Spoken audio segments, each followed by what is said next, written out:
My name is Jennifer Blinzler, and I am an MU mentor teacher at Sherman High School.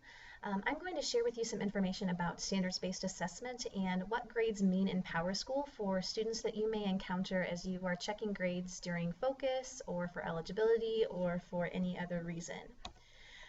First, let's look at a little background on standards-based assessment. Many teachers and departments have shifted to a standards-based approach in assessing student understanding and assigning grades. What this means is that they're assessing students based on their understanding of specific learning goals rather than the number of correct items or points on an assignment or assessment. However, some math courses have also converted to the standards-based assessment scale within PowerSchool. Those students in those courses will still receive a traditional letter grade on their report card, but the way the letter grades are assigned is different than in other courses. So this video will be a quick reference for you to interpret students' grades in those math courses. So first, just a little bit of background on standards-based assessment and the proficiency scale. Grades are assigned based on this 4-point scale that breaks down students' understanding of a particular concept or learning target. The descriptors you see on the screen right now are pretty vague, so I want to talk in just a little bit of detail about each one.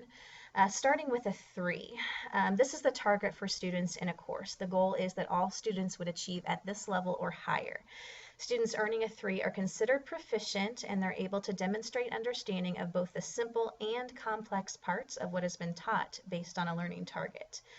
Now we know that not all students will necessarily reach that target. Some students may only be able to demonstrate understanding of the simple parts of what has been taught, or maybe only partial understanding of the complex parts. Those students have a basic understanding and they've earned a 2. Now, looking at the other end of the spectrum, suppose that a student is able to make connections beyond what was taught in a class on a learning target. That student is considered to be advanced and has earned a 4. It doesn't mean that they did additional work or extra credit. It just means that their understanding goes above and beyond the level of expectation for a learning target.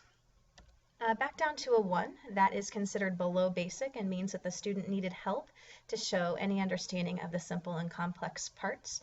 And if you see a 0, that means that there has been no evidence of understanding shown on a learning target by that particular student. So that's just a real brief overview of the proficiency scale.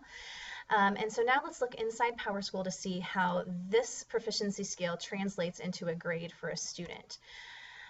So if we're in Quick Lookup, which you see a piece of that on the screen right now, which I have accessed by clicking on the backpack icon in PowerSchool, then clicking on a student's name, and then choosing Quick Lookup, you will notice that the letter grade for this student is an A-. You're also seeing that the percent appears to be a 79, which seems strange because we traditionally don't associate a 79% with an A-. You want to focus on the letter grade, but I'll explain kind of where that percentage is coming from. So let's dig a little deeper in the student and see where the A- is coming from. So if we click on the grade, we can see what has been entered so far in this class for the student. And you will see that there are 3 learning targets that have scores. There are also the standards for mathematical practice, 1 and 3, but nothing is entered for those yet, so we won't worry about those. Let's look at learning target 2. On learning target 2, so just backing up a little bit, everything you're going to see is going to be out of 4 points because it's based on that proficiency scale. So on learning target 2, this student has earned a 4. So it's showing us 4 out of 4, which translates in PowerSchool to 100%, which then converts to a letter grade of A. That's pretty much what we're used to seeing in any gradebook. So let's look at learning target 3. And again, it's out of 4 points based on the proficiency scale. But on learning target 3, the student has earned a 2. They're showing a basic level of understanding of this learning target.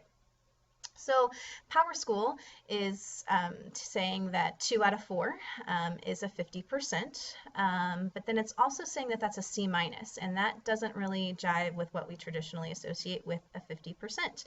However, PowerSchool is doing that because having a level of understanding at a 2 really does mean that you are at a C level. And so it's using a conversion factor to account for that. So again, you want to focus on the letter grades for the assignments and the overall grade, not the percent. So we'll take a minute now just to look at the conversion chart that PowerSchool is using. In general, you, students, and parents really should just focus on the letter grade. However, there may be situations where more specific questions arise, and that's when this chart might come in handy. I realize that there's a lot here, but let's just look at a 2.5. So this is saying that, okay, on a standard, a student earned a 2.5, or perhaps it's the average of several standards, and a student has earned somewhere between a 2.5 and 2.7. That is considered a B minus. The student is earning a B minus in the course. Now, the percent you'll see in PowerSchool is going to be a 62 to a 67, but that really translates to what an 80 to 82% would represent in a traditional class. And just like any other student earning a B minus, that's going to go into the GPA as 3 points. So hopefully this is clearing up any confusion or misunderstanding about what you are seeing in PowerSchool for our classes that are using standards-based assessment. If you have additional questions, please feel free to contact me, and I would be happy to talk with you about it in more depth. Thank you.